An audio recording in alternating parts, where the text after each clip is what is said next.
Hello Pisces! Welcome dito sa aking channel, Kapalaran 888. Welcome guys.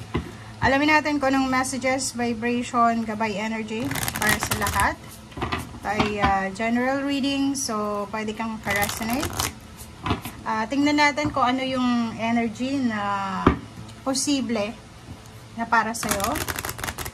Tingnan natin kung ano yung pwede na makatulong sa'yo. Okay, so in general siya Pisces, timeless, pwedeng ngayon, bukas, makalawa, or yung iba pwedeng nangyari na, or pwedeng next month, or sa mga susunod na buwan, or yung pinakamatagal dito, taon. Basta ito yung mga possible guidance, possible na energy, feelings, emotions, or anything. So kumuha tayo dito ng isa. First deck natin, kumuha tayo. Okay, Pisces, trust. Tiwala. Okay, tiwala. Yung message na tong isa is, yung una is napaka-importante ito. Okay, ibig sabihin, magtiwala ka ng mas marami sa sarili mo. Ano bang tawag doon sa Tagalog? Kailangan mo magtiwala sa sarili mo kaysa sa ibang tao. Parang ganon. Or sinasabi sir dito, huwag kang masyadong magtitiwala sa mga tao. Lalo na, halimbawa, nasaktan ka nila ng 1 time, 2 times, 3 times. Pwede mo silang maibalik sa sarili mong buhay, connection, but make sure na maglagay ka ng boundaries sa paligid mo para meron kang harang para sa kanila na hindi sila makapasok or yung energy nila hindi makapasok sa energy mo or hindi nila ma-absorb yung energy mo. Parang ganoon lang. Okay, so, first card natin, trust. Napaka-importante yan. Okay? Huwag masyadong magtitiwala. Maging matalino, maging wise. Isang beses ka lang na niloko, in-scam. Niyurak ang pagkatao mo, na-backstab ka. Maging matalino ka. Okay? Huwag mo nang ulitin na papasukin yan sa buhay mo.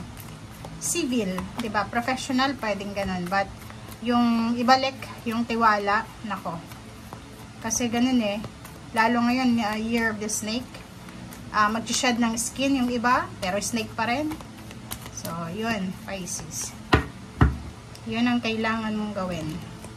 Door to value, wow, congratulations. Okay. Okay, gusto ko lang palakpakan kasi parang job well done to, para sa'yo. Etong number 31 is number 4. Door to value is all about money, financial balance, financial security, financial stability, opening of success, opening of abundance, prosperity, love, diba? Happiness, joy, parang ganon. So, nakikita ko siya dito na Pisces, ihanda mo yung sarili mo. Trust God, trust yourself, trust your intuition. Kasi, may paparating may mag-o-open sa'yo na pinto. It's either pinto or gateway siya na malaki, na pwedeng magdala sa'yo talaga ng swerte. Lump sum of money, malaking halagang pera. It's either ngayong linggo, next week, next month, this year, next year, or pwedeng dumating na siya. Nakikita ko sa'yo dito na, lump sum. It's lump sum of money.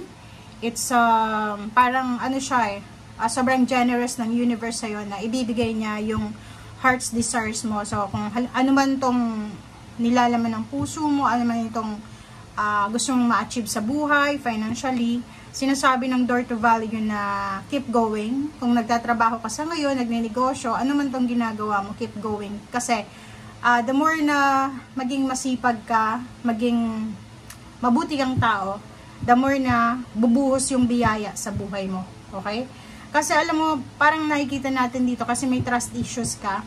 Siguro sa usaping pera, mag-iingat ka sa paghahawak ng pera. Huwag kang masyadong magpapahiram, huwag kang masyadong magbigay, huwag kang masyadong maging galante. Parang ganon. So, sinasabi sir dito ni door to value na maging matalino tayo sa kung ano man na biyaya na dumarating sa atin. Okay? Be wise. Okay. Pisces.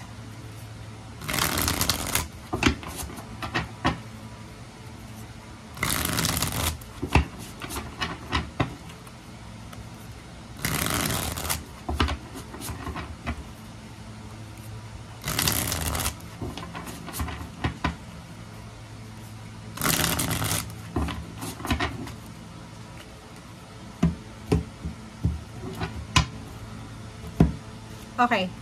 8, strength. Wow. So, nakikita ko sa'yo dito na financially, you will be super strong. You will be super prosperous and abundant in terms of money. In terms of relationship, since strength siya, sinasabi na yung relationship mo ngayon siguro hindi masyadong matatag, but on the way ka na sa strong foundation na relationship. And health-wise, nakikita ko na magiging sobrang maganda yung tagbo ng iyong health. Kung may mga dinaramdam ka sa ngayon, merong recovery, merong good health, good fortune, diba? Good luck. Okay. Hierophant, wow. So, nakikita ko, if you need mentor, if you need someone na pwede mong mapagkakatiwalaan in terms of money or relationship, nakikita ko sa'yo dito na mahahanap mo ang taong ito. So, may darating sa buhay mo na mga tao, pwedeng dating kakilala, or mga bago lang sila acquaintance, na pwedeng sila yung magdala sa'yo ng emotional boost or emotional strength. Okay? 8 of Wands, it's letters, emotions, good news, parang kidlat na balita, communication. So, expect mo na marami kang matatanggap na messages. It's either messages, emails, chats, or anything na mabilis. Okay, napakabilis. So, nakikita ko sa'yo dito na pwedeng yung balitang ito is from other country, or pwedeng yung balitang ito is from near or far places lang. If ever may hinihintay ka, like for example, naghihintay ka ng renewal of contract, or anumang completion and achievements ito na hinihintay mo, sinasabi na parating na siya. Okay? So, kung anumang hinihintay mo, achievements, or anything na magdadala sa'yo ng tagumpay, parating na siya. Okay? Next card is Judgment. Okay, Judgment, decision making. Okay? 9 of Wands. Wow. So, nakikita ko sa'yo dito, number 20, Judgment. It's number 2, Balance. 9 of Wands. So, nakikita ko sa'yo dito, isang desisyon ang posibleng gagawin mo kasi pagod na pagod ka na siguro. Parang, marami kang nararanasan sa buhay. Siguro mga setbacks mo yan. Na siguro pagod na pagod ka na sa pag-handle. And nakapag-decide ka na siguro na mas maging smooth yung, or maging peaceful yung buhay mo. So, nakikita ko, marami kang i-give up. Marami kang tatapusin, is either friendship, relationship, or pwedeng jobs, or career, and mag-step down ka, or mag-step up ka. Okay? Or pwede din sa relationship to intimate, pwedeng girlfriend, boyfriend pa lang, nasa dating period pa lang. So, nakikita ko pwedeng magde-decision kayo na magpakasal, or magle-level up, or moving forward pataas, or pwedeng yun, level up ng relationship. Okay? Okay, wow! Congratulations din kasi celebration. Merong celebration ka na sasaluhan. Sasama ba? Sasaluhan. A-attend, parang ganon. It's either celebration with your family, with your friends, with someone na pwedeng magkaroon kayo ng connection. So, nakikita ko sa'yo dito na from 9 of Swords, from stress, from anxiety. Nakikita ko sure dito na papunta ka na sa celebration. So, ibig sabihin, siguro maraming beses kang umiyak, nasaktan, na-scam, nalugi, nanakawan. And then ngayon, nakikita ko yung 3 of Cups sa'yo. So, it's parang recovery from pain and heartaches. Recovery from anything na hindi maganda. Pwedeng may mga depression yung iba, merong anxiety or anything. Kita ko sa inyo dito kasi manifestation to is 9, 10, 11, 12. So 9, 10, 11, 12 is completion. And 10 din to na the World card. So sinasabi na pwedeng marami kang iniisip na problema, marami kang dinadamdam na mga health issues, backstabbing, or pwedeng mga emotional burdens. Nakikita ko sa'yo dito yung 3 of Cups. So, merong celebration of success, celebration or satisfied ka na nakuha mo kung ano yung endings na gusto mo. Okay? Thank you guys. Bye!